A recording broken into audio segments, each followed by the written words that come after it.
Ezequiel 37, versículo 1 ao versículo 14. Diz assim, irmãos: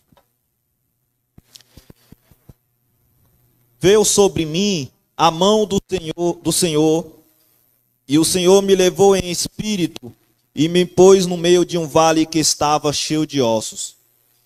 E me fez andar ao redor deles, e eis que eram muito numerosos sobre a face do vale, e estavam sequíssimos.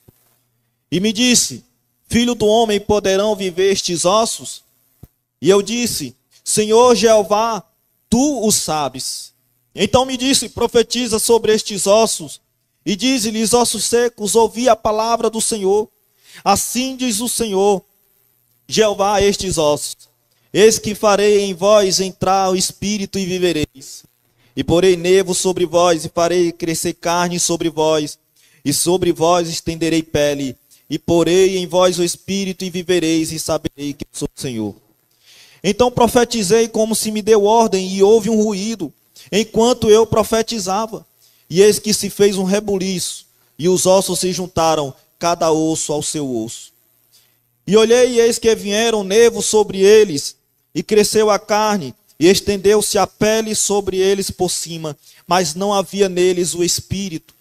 E ele me disse: Profetiza ao espírito, profetiza, ó filho do homem, e diz ao espírito: Assim diz o Senhor Jeová: Vem dos quatro ventos, ó espírito, e sopra sobre estes mortos para que vivam.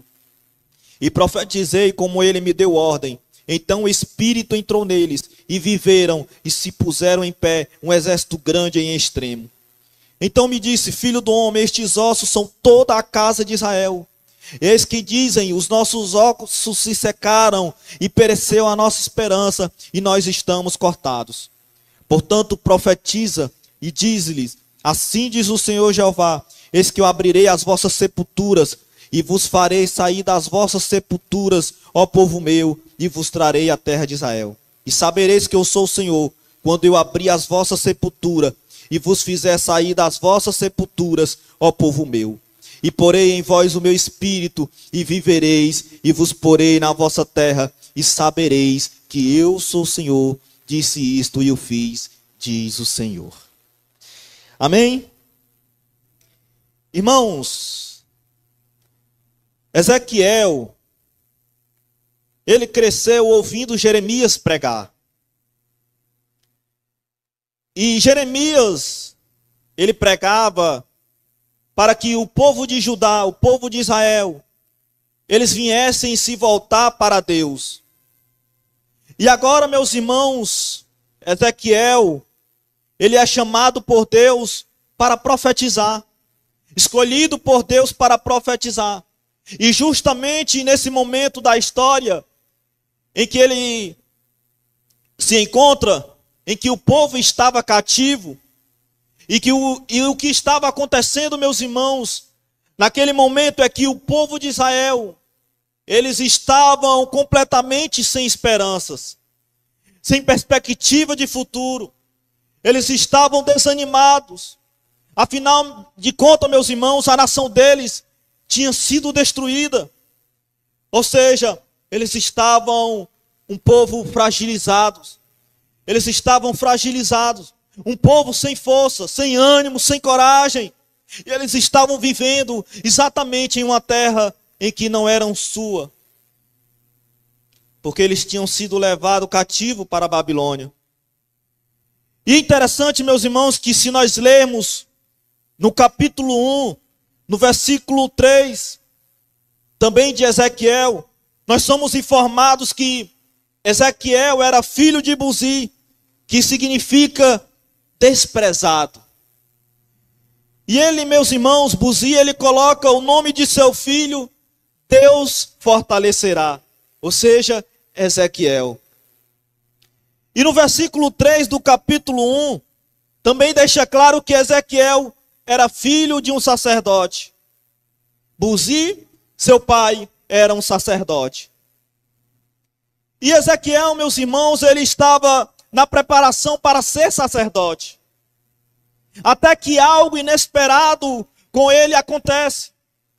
Logo no ano 596, meus irmãos, Antes de Cristo, Nabucodonosor retorna a Jerusalém e leva 1.000 homens cativos para a Babilônia. E junto com eles, junto com esses 10.000 homens cativos, estava Ezequiel. Ezequiel já cativo em Babilônia. Ele morava às margens do rio Quebar, junto com a sua mulher. E a partir daqui, meus irmãos, junto a este rio Quebar, é que começa a acontecer coisas impressionantes na vida de Ezequiel. Vamos ver, meus irmãos, o que acontece com ele. Ezequiel capítulo 1, versículo 1 diz: e aconteceu no 30º ano, no 4º mês, no 5º dia do mês, que estando eu no meio dos cativos, junto ao rio Quebar, aqui acontece algo impressionante. Se abriram os céus e eu tive visões de Deus. Olha, algo impressionante que começa a acontecer na vida de Ezequiel. O nome do seu pai significava desprezado.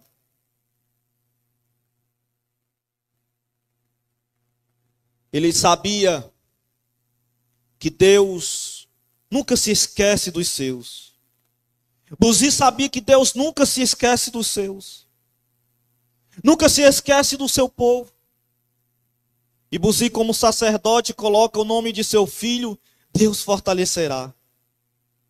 Ou seja, a esperança de Buzi não tinha acabado. E aqui nós vemos, meus irmãos, a esperança brotando novamente para o povo de Israel. Mais um profeta levantado por Deus.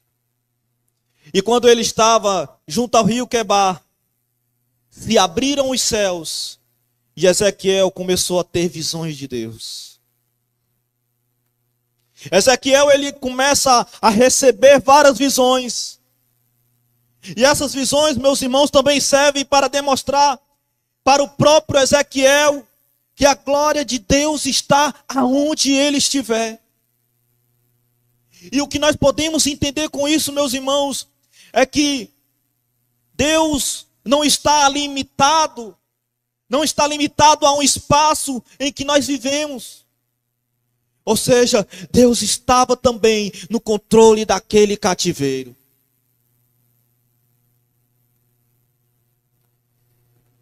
Isso começou, essas visões começou a demonstrar para ele que como servo de Deus, homem de Deus, não importasse onde ele estivesse, ou seja, num cativeiro, sendo aprisionado em Babilônia, Deus estava ali presente.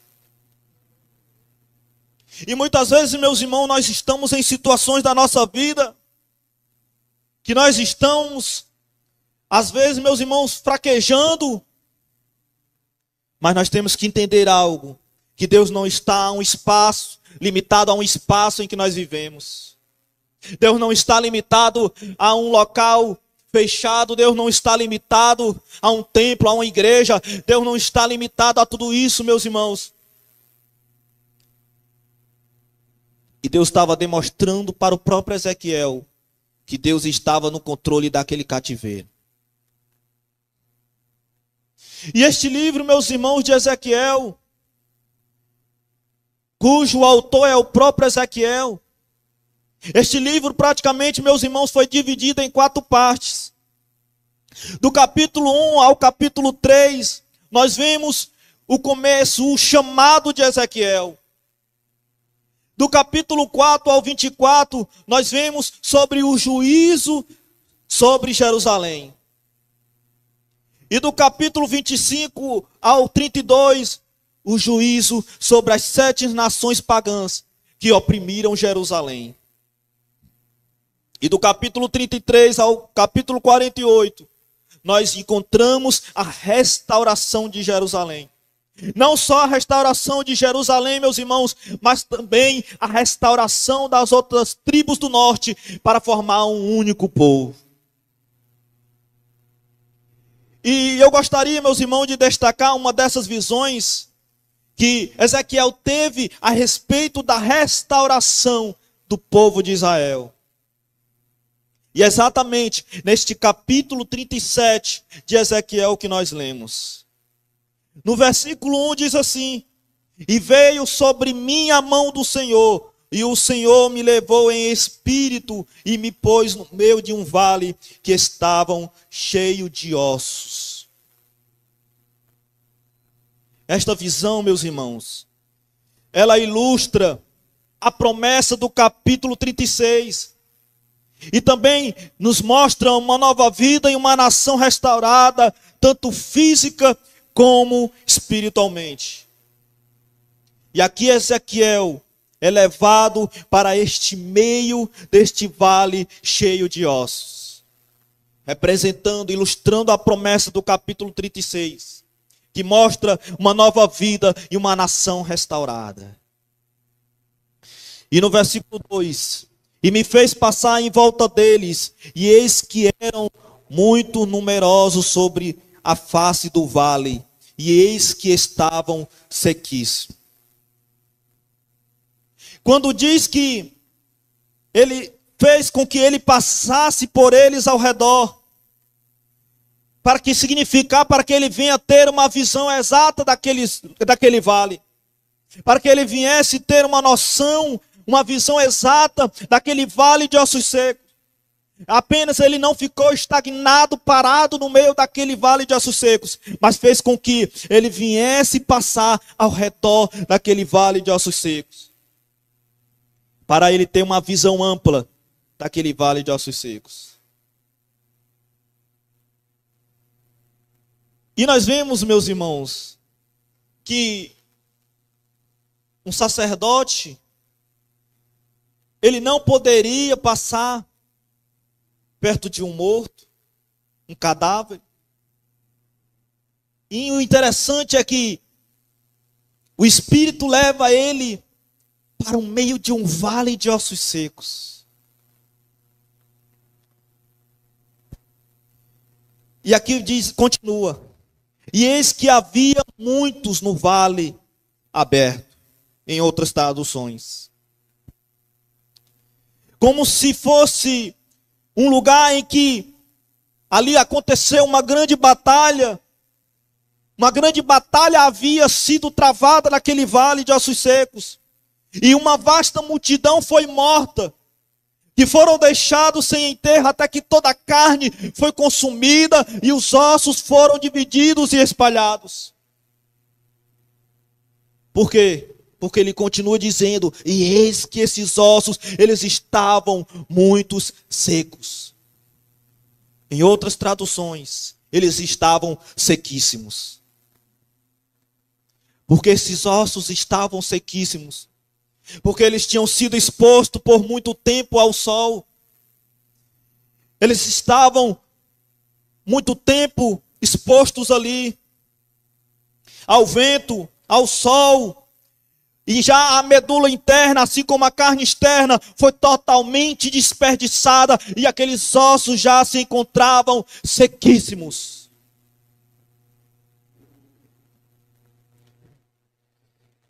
Praticamente não havia vida ali. E no versículo 3 ele diz: e ele me perguntou: filho do homem, estes ossos poderão tornar a viver? E eu respondi: ó soberano Senhor, tu sabes. Implicando, meus irmãos, que humanamente falando, aos nossos olhos, aqueles ossos não poderiam viver. Mas a fé, meus irmãos, ela deixa a questão da possibilidade nas mãos de Deus. Ezequiel deixa essa questão nas mãos de Deus. Ou seja, para quem nada é impossível. Às vezes a tua situação,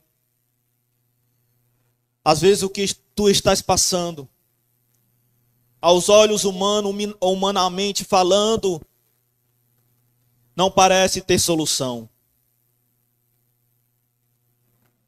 Mas a fé é exatamente isso. Deixar todas as questões de possibilidades na mão de Deus. Se aos olhos humanos o teu problema não tem solução, deixe isso nas mãos de Deus. E Deuteronômio, capítulo 32, versículo 39, nos fala sobre essa questão de nós deixarmos tudo na possibilidade nas mãos de Deus. Porque em Deuteronômio 32, 39, Deus disse: vedes agora que eu sou, e mais nenhum Deus há além de mim. E eu mato e eu faço viver. Eu firo e eu saro, e ninguém há que escape da minha mão. Olha o que Deus deixou claro. Eu mato e eu faço viver. Eu firo e eu saro, e ninguém há que escape da minha mão. Se o teu problema aos teus olhos está grande, Deus pode tornar o teu problema em nada. Deus pode acabar, encerrar com esse teu problema, com essa tua enfermidade, com a tua dor, com o teu sofrimento. Isso, meus irmãos, nos representa uma verdade da fé cristã, que acredita na futura ressurreição geral dos mortos, apesar de todas as aparências contrárias, porque Jesus deixou claro. Ainda que alguém diga que os ossos dessa pessoa já se tornaram cinzas, além que humanamente falando a pessoa diga, não, os ossos dessa pessoa já se tornaram cinzas,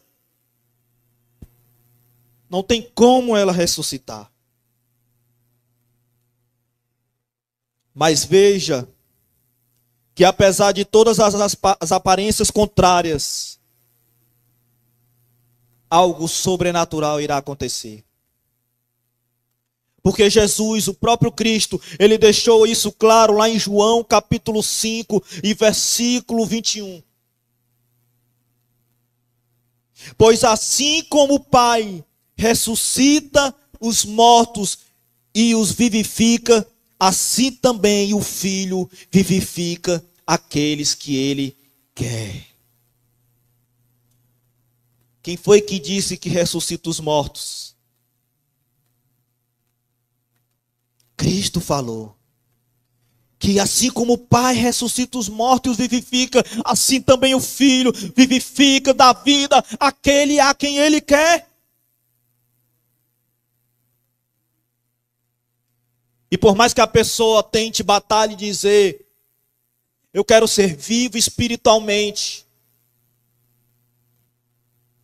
eu quero passar a crer espiritualmente, se não for o Cristo, se não for Jesus vivificando, jamais essa pessoa terá vida. Se Cristo não der vida, se Cristo não vivificar. E quantos por aí afora acham que estão vivos espiritualmente? E quantos por aí afora acham que têm vida?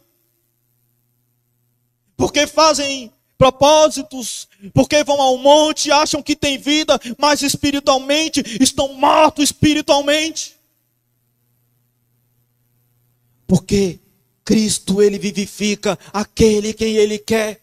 E jamais uma pessoa não pode ter vida espiritualmente se não for revelada pelo Evangelho de Cristo. E o versículo 4 e o 5.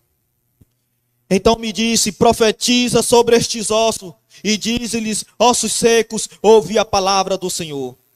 Assim diz o Senhor Deus a estes ossos, eis que farei entrar em vós o Espírito, e vivereis. Os ossos secos, eles representavam a condição de morte espiritual do povo de Israel. Mortos sem uma esperança de vitalidade. Mortos sem uma esperança de ter vida.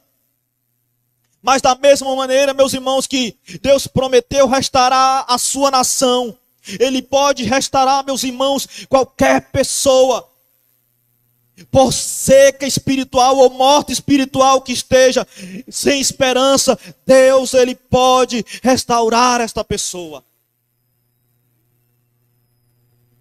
Deus pode restaurar. O versículo 6.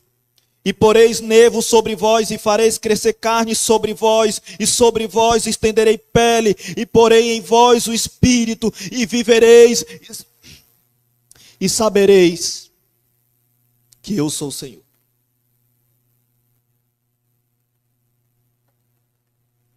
Porei nevo sobre vós, e farei crescer carne sobre vós, e sobre vós estenderei pele, e porei em vós o espírito, e vivereis, e sabereis que eu sou o Senhor. E o próprio Deus diz, e sabereis que eu sou o Senhor. Deus se referindo que pelo testemunho concreto da sua divindade, é que Ele fará reviver Israel. Deus estava dizendo, eu farei reviver a Israel, e vocês saberão, conhecerão da minha divindade, saberão que eu sou Deus. E o versículo 8. Então profetizei como se me deu ordem, e houve um ruído enquanto eu profetizava, e eis que se fez um rebuliço, e os ossos se achegaram, cada osso ao seu osso, e olhei, e eis que vieram nervos sobre eles, e cresceu a carne, e estendeu-se a pele sobre eles por cima, mas não havia neles espírito. Esse é o estado de muitas pessoas por aí afora. Tem pele, tem carne, mas por dentro está vazio, está faltando neles o espírito.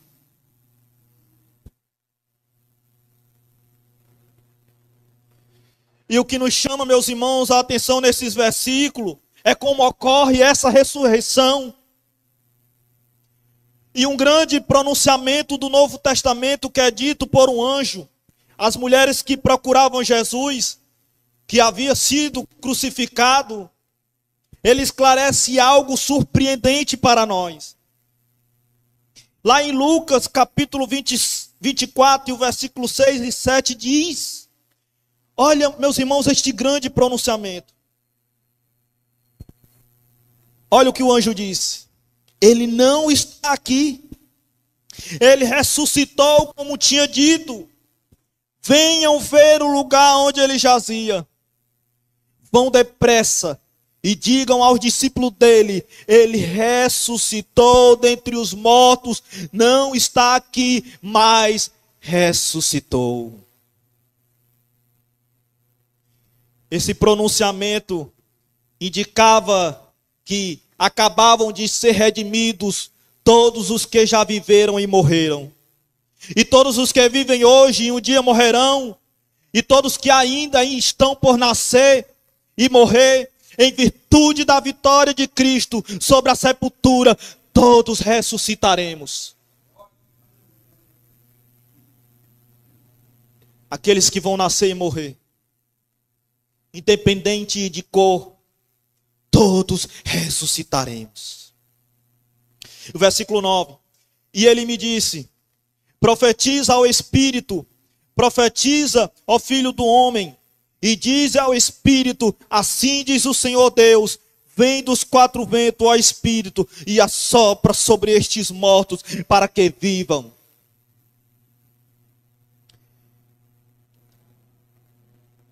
E foi dito a ele que dissesse ao Espírito, falasse ao Espírito.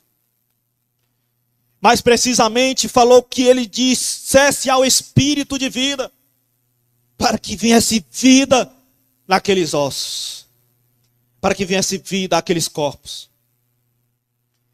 E o versículo 10 e 11. E profetizei como ele me deu ordem, então o Espírito entrou neles, e viveram e se puseram em pé, um exército grande e extremo. Então me disse, filho do homem, estes ossos são o quê? Toda a casa de Israel. Eis que dizem, Quem? O povo de Israel dizia: os nossos ossos secaram e pereceu a nossa esperança, nós mesmos estamos cortados. Um exército extremamente grande.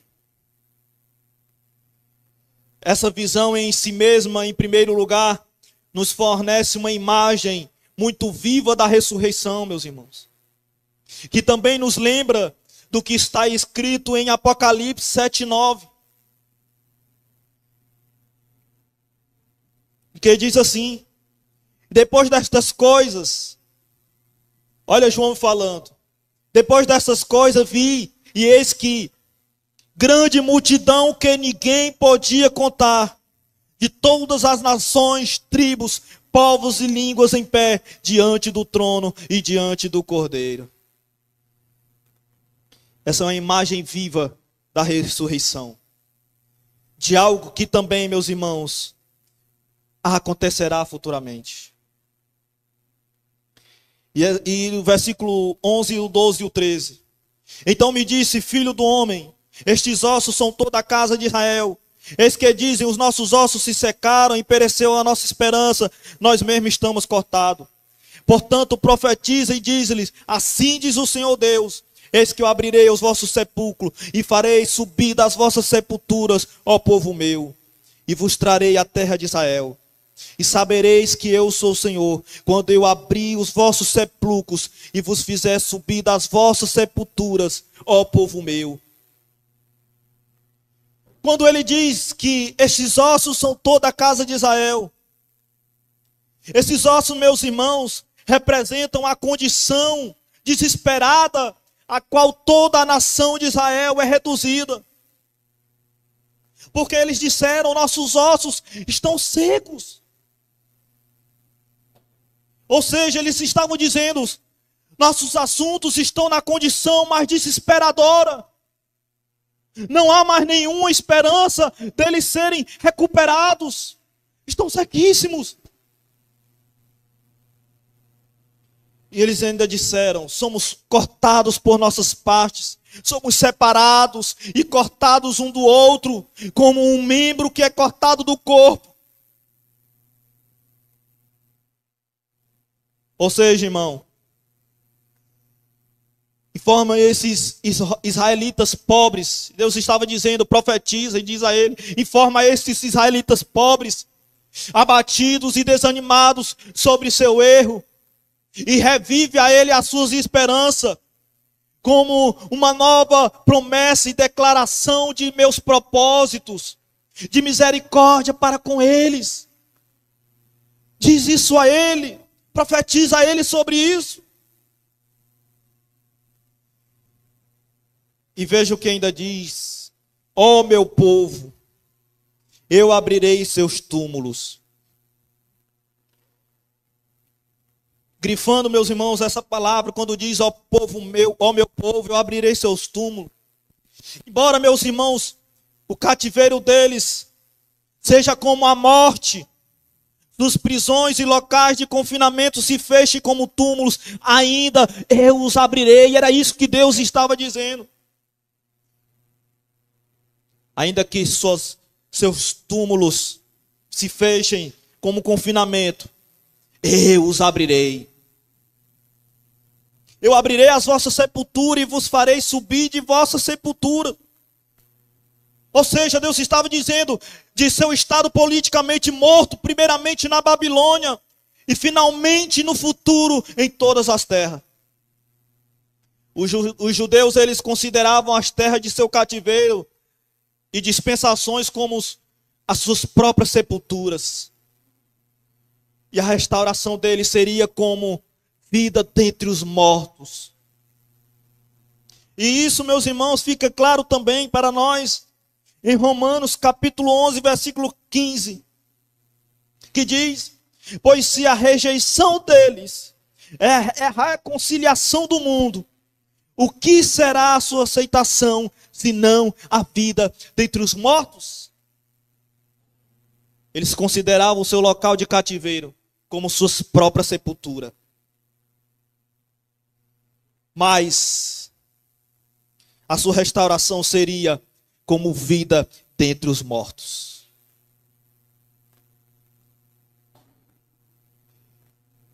Antes, meus irmãos, os ossos secos estavam numa planície aberta. Agora nas sepulturas. Isto é, meus irmãos, alguns dos judeus estavam nas sepulturas do cativeiro real.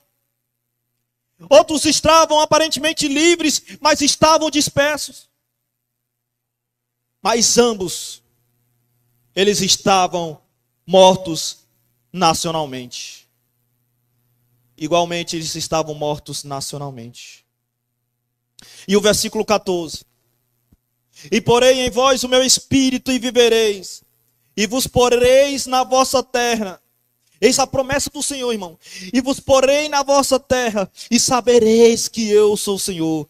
Disse isto e o fiz, diz o Senhor. Ainda não tinha acontecido, mas Deus já declarou, e isso eu fiz. A promessa, meus irmãos, de Deus aqui, ela vai além da restauração física e geográfica de Israel. Ele promete, meus irmãos, dar uma nova vida espiritual ao seu povo, para que seus corações e as suas atitudes sejam corretas e unidas entre si. Este mesmo processo, meus irmãos, se descreve através da palavra de Deus como a purificação dos nossos corações mediante o Espírito de Deus. Como é que uma pessoa morta espiritualmente, sem vida, acha que tem vida, pode receber vida, senão pela palavra, pelo Espírito de Deus? E veja que o que Tito deixou claro no capítulo 3, do versículo 4 ao 6. Olha o que Tito deixou claro para nós. Mas quando apareceu a benignidade e amor de Deus, o nosso Salvador para com os homens. Olha aí. Não pelas obras de justiça que houvéssemos feito, mas segundo a sua misericórdia, nos salvou pela lavagem da regeneração e da renovação do Espírito Santo, que abundantemente Ele derramou sobre nós por Jesus Cristo, o nosso Salvador. Deixando claro que através da palavra de Deus, ela que serve para a purificação dos nossos corações mediante o Espírito de Deus. E para nós, irmãos, já concluir, esta visão, ela também tem implicações para nós cristãos hoje. Como Israel, meus irmãos, por mais que muitos digam que não, mas como Israel, meus irmãos, nós também estávamos mortos em nossos pecados e separados de Deus. Mas Deus, meus irmãos, em sua misericórdia e graça, Ele nos deu vida espiritual através de Jesus Cristo. Nós estávamos como aqueles ossos secos, sem vida. Nós estávamos como aqueles ossos secos, melhor dizendo, sequíssimos. Não tinha carne, não tinha nada. Mas Deus, em sua misericórdia e graça, Ele nos deu vida espiritual através de seu Filho Jesus Cristo. Assim como aquelas ossadas secas, elas foram ressuscitadas, meus irmãos, pela palavra profética de Deus. Nós também fomos ressuscitados pela palavra de Deus, que é as Sagradas Escrituras. Nós também fomos ressuscitados por essa palavra. A palavra foi dita, e Deus deu o dom da fé. Deus deu a fé para que nós viéssemos a crer através da sua palavra. E eu quero finalizar, meus irmãos, essa mensagem com o que está escrito lá em 1 Pedro, capítulo 1, e o versículo 23. Que diz: sendo de novo gerados, transformados, não de semente corruptível, mas da incorruptível, pela palavra de Deus, viva e que permanece para sempre. Ou seja, meus irmãos, nós fomos de novo gerados, transformados, não de uma semente que perece, que acaba, que tem fim, mas daí incorruptível. E assim, meus irmãos, nós seremos ressuscitados no corpo incorruptível, que jamais morrerá, que jamais terá fim, e permaneceremos para sempre com o Senhor Jesus. Amém?